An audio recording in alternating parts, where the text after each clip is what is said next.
Order!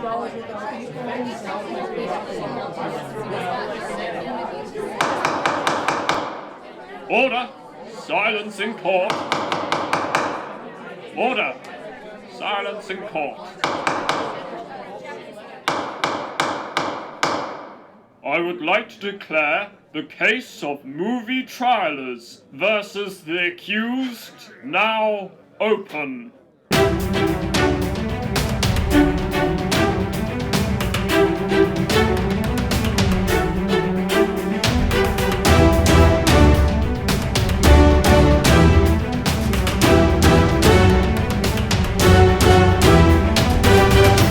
Welcome to the movie trials. In the dock today, David Fincher's 1999 movie, Fight Club. Representing the movie trialers, your host and the prosecution, I am Smart Alec.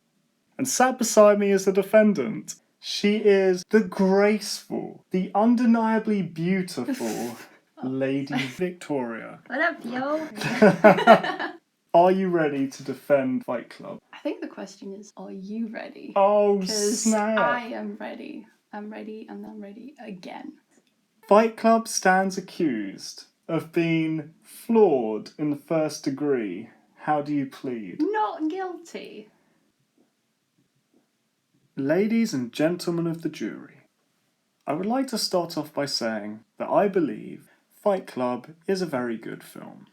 It is commonly regarded as David Fincher's finest work. And here is where I have an issue. I'm here today to argue that this film is deeply flawed from its message right through to its plot. David Fincher's film isn't quite as smart as he thinks it is, and it's not his greatest film. It's not one of the greatest films of all time, as its cult status would have you believe. This is a film that drives a very strong and powerful message throughout about capitalism, about anti-corporations, about anti-consumerism, and yet the film is littered with various product placements that undermine the very purpose of the film. This is unforgivable for a film that is trying to persuade you to see life differently, to open your eyes to the white-collar slaves, as they call us, that we have become. It is also flawed from a plotting point of view. This film has serious plot holes that, without the twist, wouldn't have existed. But once the twist occurs, it undermines the integrity of the entire film, and I believe that this film doesn't really make much sense anymore, whichever way you look at it. Whatever you believe to be the truth of the film, whether certain characters are alive or not, whether certain characters exist or not, there's serious plot holes that are created by this twist that I don't believe needed to be there for this to be what I would think would actually be a superior film without it. Ladies and gentlemen, Fight Club is not the cult classic that many people would have you believe, despite it being a good film. And I hope that you will find it guilty of being flawed in the first degree. Thank you. So, Victoria, Fight Club. I know we shouldn't be talking about it, but we're going to have to. I would like to talk about the flaws in this film. And you agree with me, obviously, that this film is absolutely riddled with flaws. No, I don't think it's flawed. I think it all makes sense. Okay. Because I don't. And let's look at the actual film itself. David Fincher's Fight Club in 1999. There is no denying that it is a good film.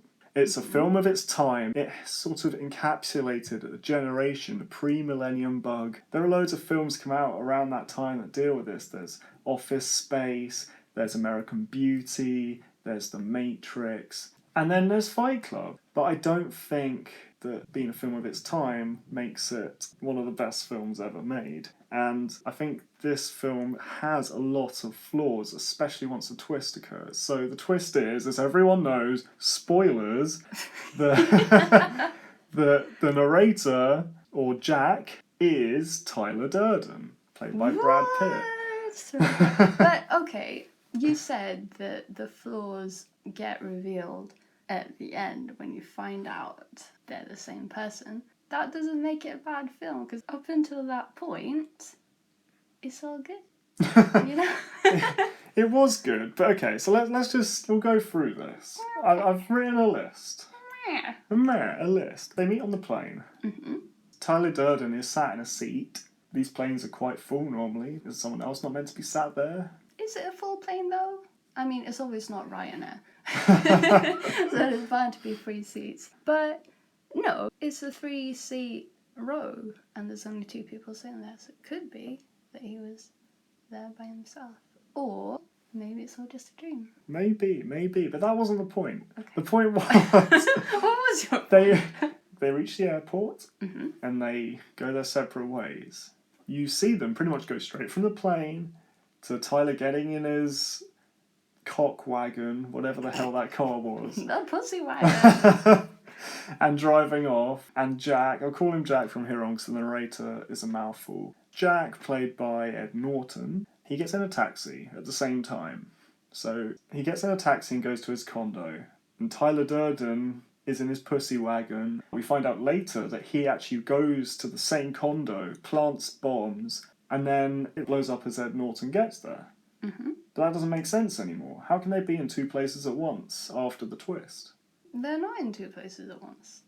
Well, they are, because Ed Norton, as he gets there, the apartment blows up. No, it got blown up because he did it. Who's in the car and who's in the taxi? Which one's real? Which one isn't? Did he go from the airport to his condo and then back to the airport and then back to the condo again and then it blows up? Maybe he was dreaming. Maybe he took a detour to divert suspicions. Divert suspicion. Okay, so that's one moment. I don't normally That's the thing. I don't normally nitpick films like this. Really? No, I really don't. Every film has little bits that don't work, but you overlook them. But when it's crucial to the film, then it becomes an issue. Yeah, but this part isn't crucial though. Well, the whole blowing up of the condo is a pretty big thing. It's when he gives up all of his worldly possessions and becomes a free man. The next point I have is their fight. Not the very first fight, but the first fight where people see them and some guys come over and join in. My point is, that works because they're like, oh cool, 2 guys are fighting, yeah, we want to get involved, now it's your turn, and someone else steps in. Mm-hmm. But after the twist, it's just one weird guy sort of punching himself. And then they're like, yeah, woo, and then they can get involved, and then one of them wants to join in. But how's he joining in if it's just a guy hitting himself? Surely he'd just start punching himself as well. You just have a bunch of guys all just hitting themselves in the parking lot. Just your casual Saturday night. Well, no. Okay, the people that come out from the bar, they're like, oh, what have we here? I don't know. I think a certain type of person would be like, oh, look at this sad weirdo. Let's fight him. Well, I could definitely Yeah. see people being like, that's funny, and laughing at the bloke, but I can't see them then stepping in for his imaginary friend and fighting with him. Why not? I mean, the guys that came out, they could have been very drunk. Maybe they had imaginary friends. Maybe they were on drugs. There are a number of reasons why they would want to pick a fight with quite a tiny stranger. He's not very big, Jack, compared to Tyler. Okay, so my next point is Marla. Yes. Who's fucking Marla?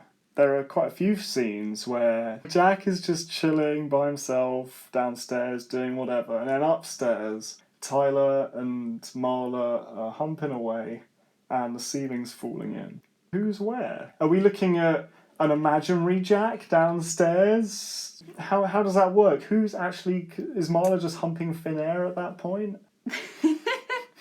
It is like the funniest image in my mind. No, it's Jack that's upstairs because there's the scene where the police guy calls and says, oh, we have news about your condo. And whilst he is on the phone, there's no other noise. That's where the humpaliciousness stops. So you reckon Marla's... Okay, well, let's get to Marla then. Do you think Okay. Marla's imaginary then? Because there's a few theories. There's a theory that she might be dead, that she might be just as imaginary as Tyler is. Well, I think Marla's an interesting character. I think it's weird because you don't find out a lot about her. Like, we don't know why she's going to testicular cancer meetings. I think she's real, but maybe she's also got some slight emotional issues. Slight. I say slight because she can still recognise in the end where things just fall apart. She realises, hang on, this guy is actually pretty weird.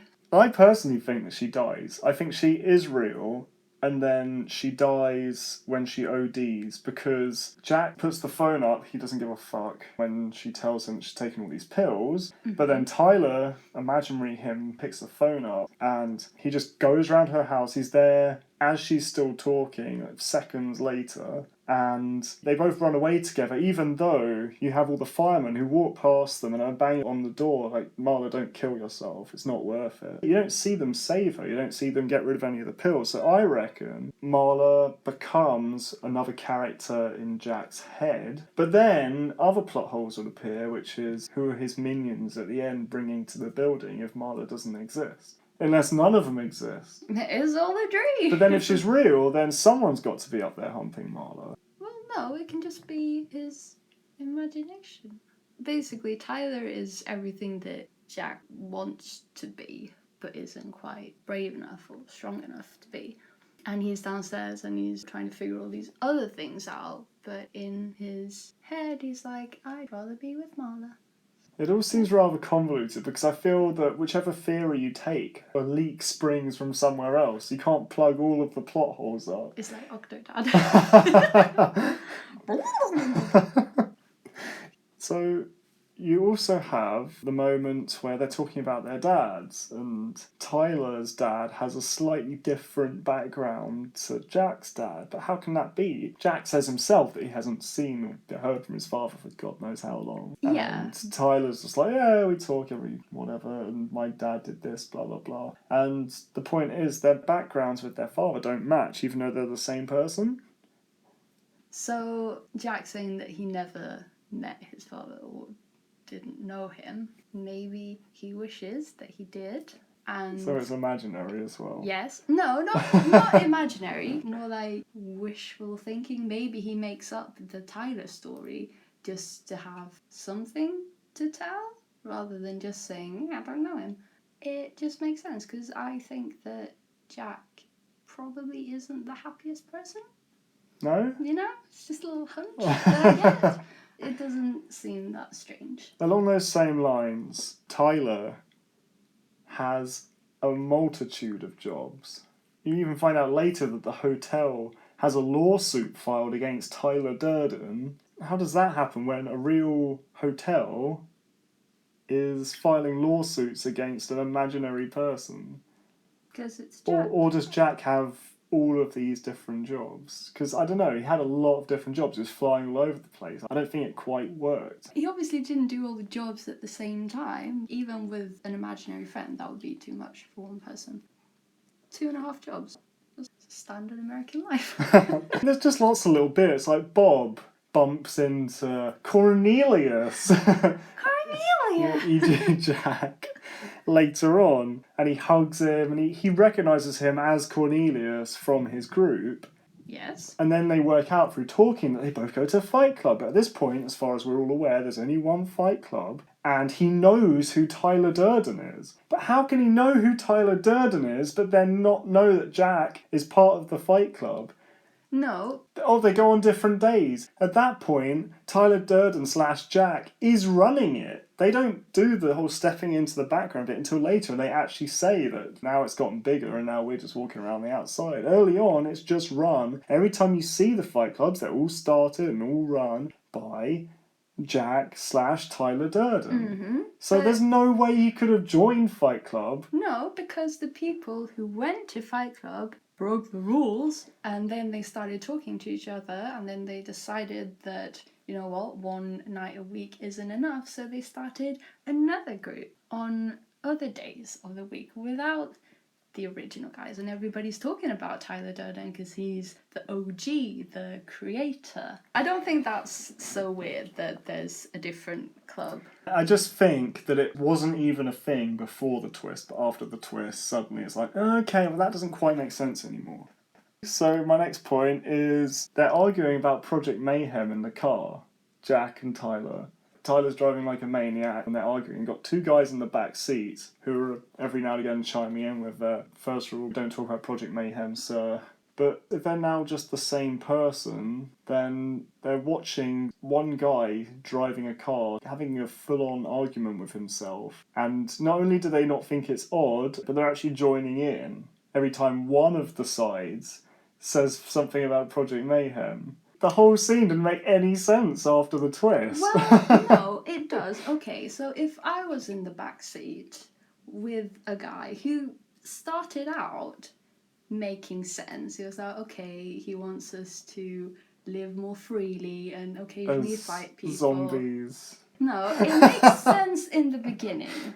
Okay, before it kind of gets all out of hand and then he steals their identity. Before that, it's all kind of, okay, well, that would maybe be a nice way to live your life. But if this person, Jack, goes crazy and I happen to be in the back seat when he's driving like a crazy person in the dark, I would not kick up a fuss. I would probably sit nicely and just agree with his imaginary conversation with his imaginary friend. I wouldn't be like, oh, you're talking to someone who doesn't exist. I mean, it might have helped. He does, but... No one bothers to mention this to him until much later. It might have really helped him out. Or maybe they did, but he just didn't want to believe it. The only one who can make the change is But you. also, loads of people constantly tell him that Tyler always said you would say that. No. Like they've just fully they accepted said his madness. They don't say Tyler, they say, you said you'd say that. As in, you, Tyler, not... Tyler. Oh, this is all terribly confusing. Do you see what I mean, though? I think it is. I think once you actually start thinking about these things, it doesn't hang together. Yeah, but the thing is, once you've seen the film and you've gotten the plot twist and you go, oh, cool, it all hangs together in that way, it's fine. There's 400 gallons of nitroglycerin right behind me. Do you want to talk about the gallons? That's just a nitpick. Everything gets confusing if you start nitpicking at it. If it's Not like... really. A lot of things make sense within the context of the film, but I think a lot of the things in this film don't make sense after the twist occurs. I think some of the answers you've given me were acceptable, others didn't convince me. So,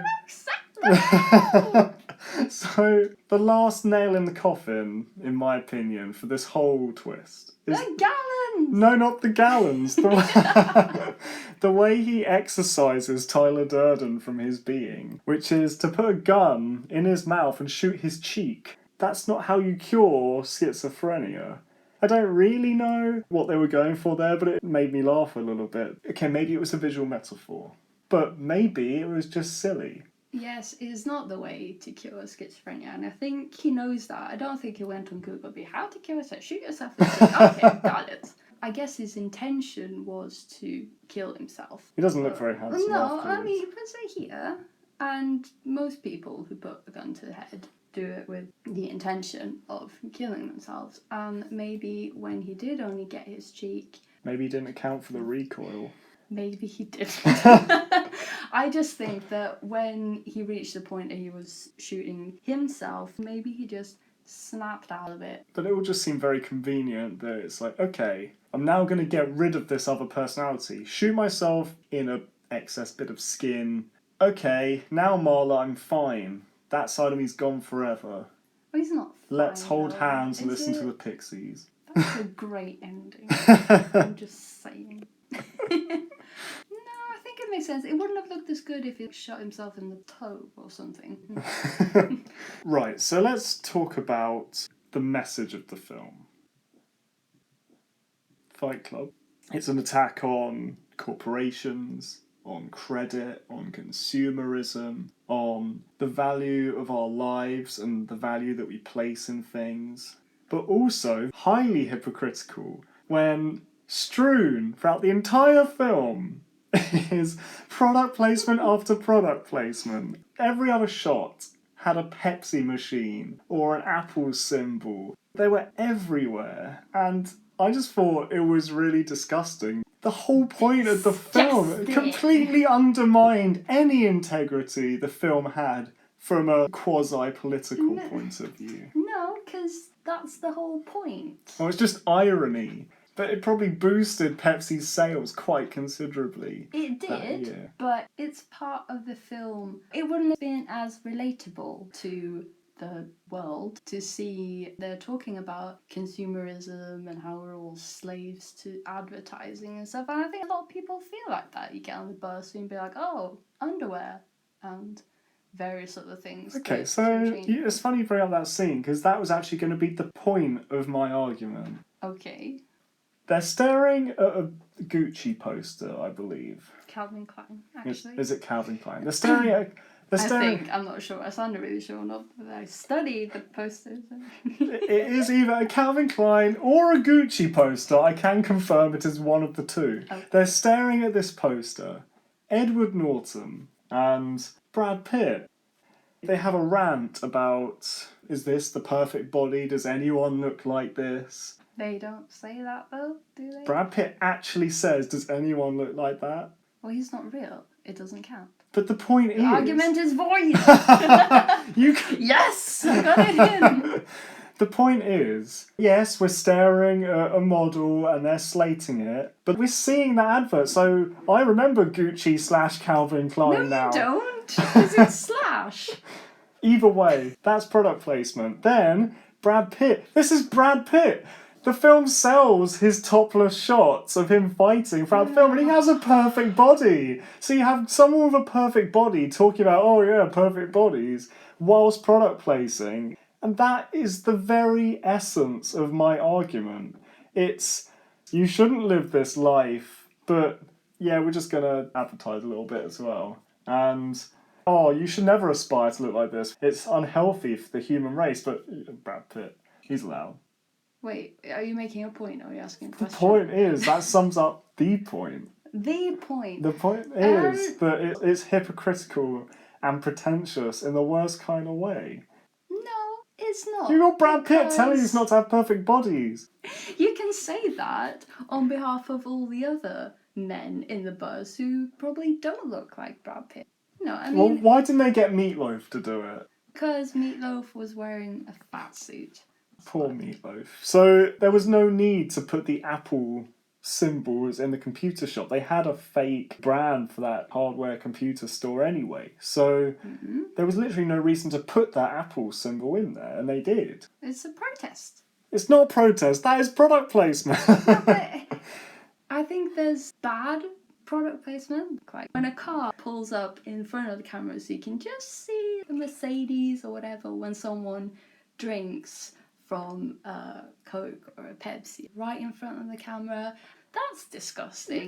Yeah, you're right now. Almost like unnecessary. when they're having a rant about all the tiny little bits you get in hotels and planes, and he's just flashing his shiny brand new $1,000 watch at the screen. It's just a watch. But the thing is, yes, it's overwhelming because there's Starbucks everywhere, but like you've seen it once and they're like, okay, there's Starbucks everywhere in this movie. Cool. And Apple. Cool. It's done subtly.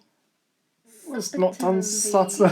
It's not done subtly at all in this film. You don't see any of the They have a characters rant going about to... IKEA. But they still Let's mention not IKEA. talk about IKEA. IKEA. IKEA. They didn't need to mention IKEA at all. There's loads of furniture places out there, and they could have had the very interestingly shot scene where they swing around the room and bring up all the catalogue items, but they didn't need to mention IKEA because then they're just advertising for IKEA. Because IKEA, it's not IKEA, it's IKEA. IKEA, Jesus. IKEA has all these nifty little names and relatable names for all their furniture, which I think is an attractive point. Are you selling IKEA right now? I am. I'm Swedish. What? Are you product placing in my movie trial? Oh, busted. No, but you never see anyone going into Starbucks or drinking Starbucks in show. You don't see anyone eating Krispy Kreme. It's there, but it's not there. I don't know. I only remember a shot right near the end when he's running down the hotel corridor. For some reason, they flash up just the very end of the corridor, and right in the foreground is a giant Pepsi machine. They didn't need that because they had him running and then they had him in the foyer and they didn't need that last little shot, but they have to fit their product placement in. It's just gratuitous and unnecessary. The whole scene where he puts a gun to the owner's head and tells him that he should go and do the job that he dreamt about doing as a child. In the background, you got the Mountain Dew machine and the Pepsi machine for the whole scene. So you're staring at that the whole scene. No, you're concentrating on the epic scene that tells us to go chase our dreams instead of working in a convenience store. But why? When Because self-improvement is masturbation. What's that got to do with That line makes no sense whatsoever. So masturbation is self-improvement. I've been doing pretty well for myself right now. Well, I think you are. Oh, thank you. No, but it's a shop. Shops exist, and they happen to be selling Mountain Dew. Product placement happens in a lot of films. The bigger, the more there is. But the point is, you can make a very good film without having the product placement. You can replace all of that with imaginary brands. Look at Pulp Fiction. None of the brands in that are real. And you still have very strong branding in there. Yes. The whole purpose of this film is to try and make a point. But when that point is undermined by the fact that they're advertising the whole way through, suddenly that point has a lot less of an impact. Yeah, but Pulp Fiction isn't a film about breaking free. We watch Fight Club and we see that they're surrounded by Starbucks and all that. And you understand, well, of course you want to break free and burn your condo and fly somewhere and make soap. Alright, let's do it. Let's burn stuff. Woo! But I feel like having a Let's coffee make first. soap. I'd look to The Matrix, I'd look to Office Space, I'd look to American Beauty before I would look to Fight Club, because I don't feel like those films are hypocritical when they're trying to make a point about the late 90s, about the state of the world at the time. You remove the product placement and invent a few of your own brands, you still have exactly the same message throughout. Yeah, but again, it wouldn't be as relatable. Feelings of pressure and guilt caused by consumerism, hysteria. Hysteria. Okay, so we're moving on to the next point. The whole fact, I don't think this film is as good as people reckon it is. It's not the cult classic that people keep telling me it is. It is. Not. It is not. So. And it's not David Fincher's best film. It's not even close. I'm not a fan of some of the breaking of the fourth wall that happens in this film. It only happens a couple of times, but I find it really removes me from the moment. I think that this film actually doesn't have that much repeat value after you've seen it the first time. I've watched 7 more than the title. Oh, yeah. Well done. I think you're wrong, but continue. A lot of the very key moments in the film come down to chance. Specifically, there's a big meeting in a hotel and the commissioner, he decides to go toilet. Oh, here we go. And he goes toilet, and their whole plan hinges on him going toilet at that exact moment because Tyler's waiting for him in the bathroom and all the people move in. What if he hadn't even needed to go toilet during that meeting? What would their plan have been then to scare him? What if all the other people in the board were also members of Project Mayhem and they were all in on it except this guy, and they put something in his drink to make him need to go to the bathroom, and then problem solved? Because everyone can be corrupted. You know, the police who are in the room with Jack and they're like, haha, this is very noble of you, but now it's the end. They're in on it. So in that sense, there's no reason that the guys on the board were not in on it as well.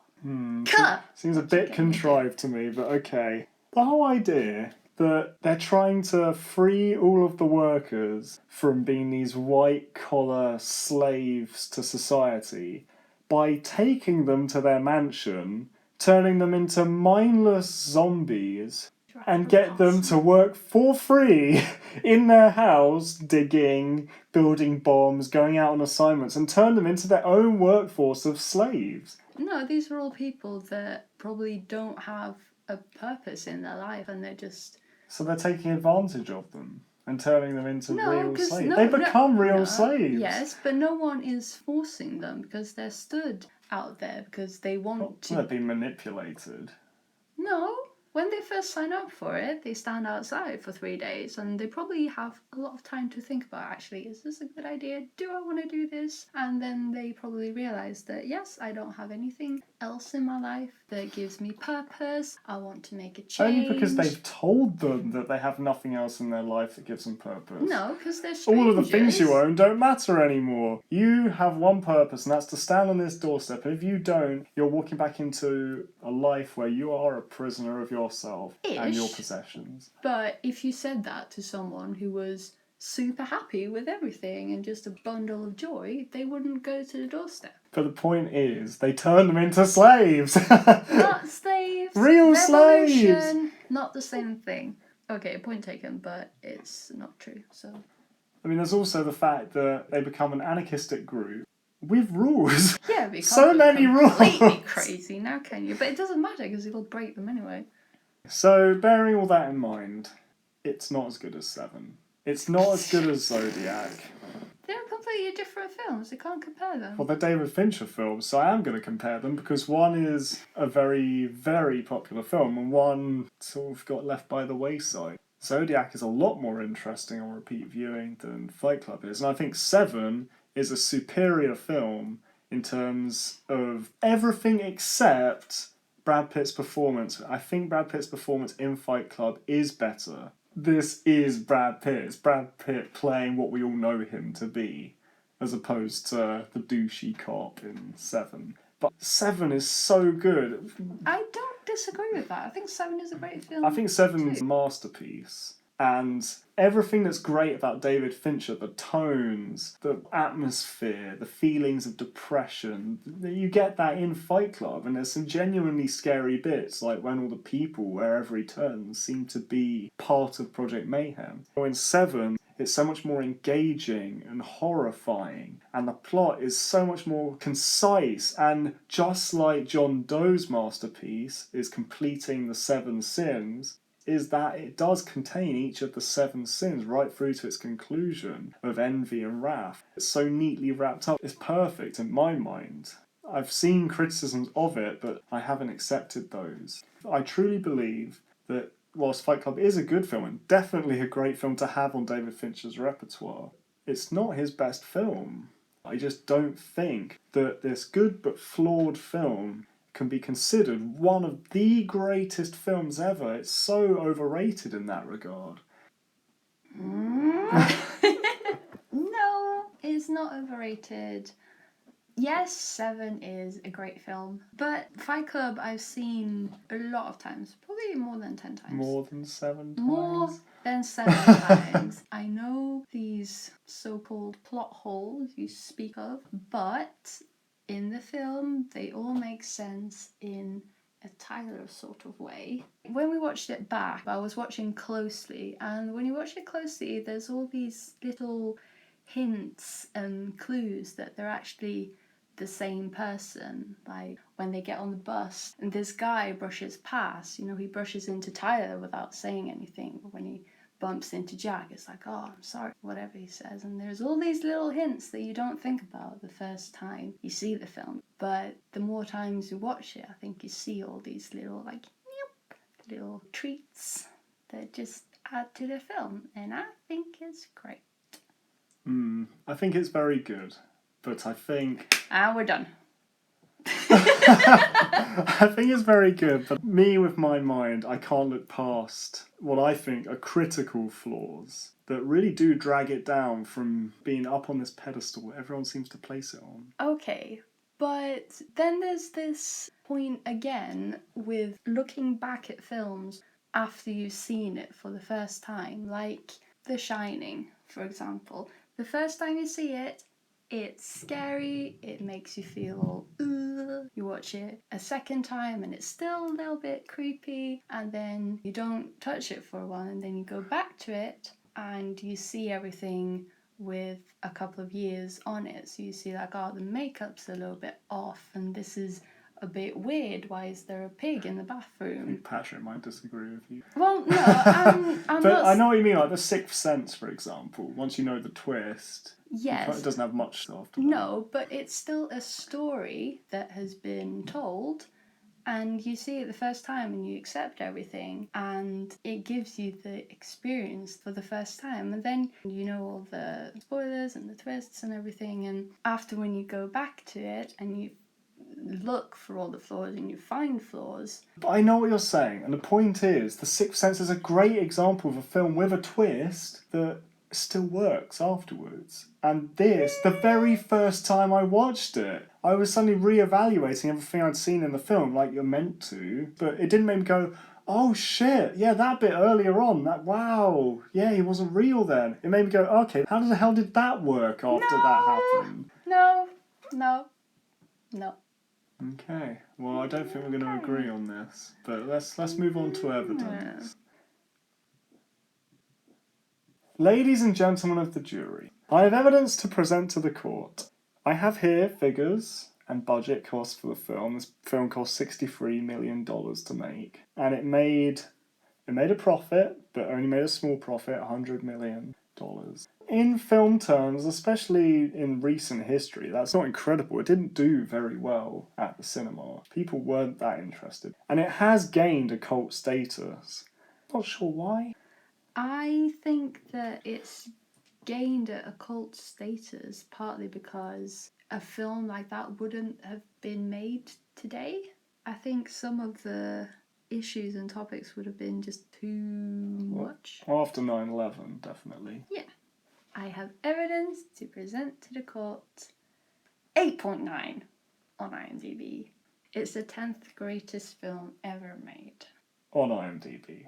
This is my whole point. It's nowhere near that level. If you start looking at all of the films that are on that top 250 list, and even some films that aren't, it's horrifying to me that that's so high up. And yes, IMDb's top 250 list is not the be-all and end-all, but it does represent how its cult status has propelled it to this untouchable level where it's a flawed film. It's a good film, Yes, but it but doesn't so deserve to be that diamonds well are regarded. also flawed. This film is not a diamond. It is a is. zircon. You just don't realise it. No, yes, it is flawed. Every film is, except for Amelie. It doesn't matter because the flaws are a part of the film. Time for closing statements. Ladies and gentlemen of the jury, Fight Club. It's a good film, but a flawed one. It is a film with a message that it reinforces with a tirade of advertising. It's a satire about consumerism, but it's full of product placement, and I can't take the hypocrisy in this film, and neither should you. We deserve better than this. It's not even close to the top 10 films of all time. It's a very good David Fincher film, but it's not Seven. It's not Zodiac. It's a film that doesn't make any kind of sense. There are many, many great films with twists, but this twist really spoils the film for me. Yes, it makes a comment about our society, but there are other films that do this just as well. Office Space is a hilarious film. The Matrix is a science fiction take on this very same subject matter, and it does it with absolute majesty. You have American Beauty, which I would say is the best film for tackling this subject. David Fincher's film is hypocritical, and that makes it critically flawed, to the point where it's fun, but let's move along, people. It's time to move on from Fight Club. I hope you find it guilty in the first degree. Thank you. Ladies and gentlemen of the jury, I don't think I love Fight Club as much as the Lizzo loves The Godfather, but I feel equally horrified that I need to defend this brilliant, brilliant film. From the second it starts to the beautiful scene at the end with the pixies and the explosions and the hand-holding and the crooked love story, I think it's full of great quotes, great characters, I think it's a film that makes you think, and I think it does deserve its cult status. It's a great film. I can watch it over and over and still find little smart things that are hidden in there. And I don't mind the Starbucks, I don't mind the Krispy Kreme, and however you look at it, it makes sense in a Tyler sort of way. Boom! Oh, thank you. Well, that wraps up the case of Movie Trialers versus Fight Club. Thank you for joining us. Fight Club's fate is down to your verdict. Guilty or not guilty, the decision is yours. I would like to thank my guest, the defendant, Lady Victoria / V-Dog. Blep, blep, blep. Thanks for coming, Victoria. Thank you. I think you put up an admirable fight for a film that doesn't deserve your time. Flair, would you come back for more? Oh, I would. I'd come back and then I'd go away again. And then I'd come back and go away. Okay. Right, thanks again. If you've enjoyed this, be sure to check out our other movie trials and be sure to have your say. Comment below, any support will be appreciated. We have been the Movie Trialers. Goodbye for now, and until next time.